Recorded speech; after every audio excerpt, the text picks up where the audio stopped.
ரொம்ப ஹெல்த்தியான முடவாட்டுக்கால் கிழங்க வச்சு முடவாட்டுக்கால் சூப் எப்படி செய்கிறதுன்னு தாங்க பார்க்க போகிறோம். அதுக்கு மீடியம் சைஸில் முடவாட்டுக்கால் கிழங்கு எடுத்திருக்கீங்க. இதை வந்து தோலெல்லாம் சீவுனதுக்கப்புறம் பார்த்திங்கன்னா கிட்டத்தட்ட 150 கிராம் அளவுக்கு இருக்குங்க. இப்போ சின்ன சின்ன பீசஸாக கட் பண்ணிவிட்டு அப்படியே மிக்சர் ஜாருக்குள்ளே போட்டுக்கலாங்க.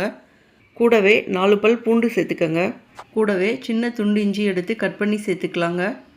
12லேருந்து 15 அளவுக்கு சின்ன வெங்காயம் சேர்த்துக்கோங்க.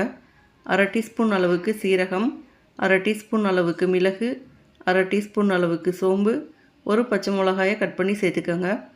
4-5 கருவேப்பிலை சேர்த்துக்கலாங்க. ஒரு தக்காளியை கட் பண்ணி சேர்த்துக்கலாங்க. சேர்த்துட்டு தண்ணி எதுவும் சேர்க்காமல் அப்படியே அரைச்சி எடுத்துக்கலாங்க. இதை அப்படியே குக்கருக்குள்ளே ஊற்றிக்கலாங்க. அடுத்ததாக 3/4 லிட்டர் அளவுக்கு தண்ணி சேர்த்துக்கோங்க.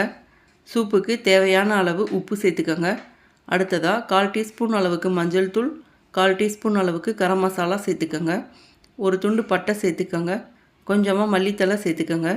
சேர்த்துட்டு 1 டைம் நல்லா கலக்கி விட்டுக்கலாங்க. குக்கரை அப்படியே அடுப்பில் வச்சுக்கலாங்க. அடுப்பில் வச்சுட்டு கொஞ்சமாக நல்லெண்ணெய் சேர்த்துருக்கீங்க. 1 டைம் நல்லா கலக்கி விட்டுக்கலாங்க. இப்போ ஒரு கொதி வர்றப்போ குக்கரில் மூடியை போட்டு 5 விசில் மீடியம் ஃப்ளேமில் விட்டு எடுத்துக்கலாங்க. 5 விசில் கழித்து பார்க்குறப்ப சூப் ரெடியாக இருக்குங்க. இந்த சூப்பை பார்த்திங்கன்னா பெரியவங்க ஃபில்டர் பண்ணாமல் அப்படியே குடிச்சிக்கலாங்க. முழு சத்தும் கிடைக்குங்க. சின்ன பசங்களுக்கு பார்த்திங்கன்னா ஃபில்டர் பண்ணி கொடுங்க. அப்போ தான் ஒன்றும் சொல்லாமல் குடிப்பாங்க. இதே மாதிரி நிறைய ஹெல்த்தியான ரெசிபீஸ்க்கு நம்ம சேனலை மறக்காமல் சப்ஸ்கிரைப் பண்ணிக்கோங்க. தேங்க்யூ.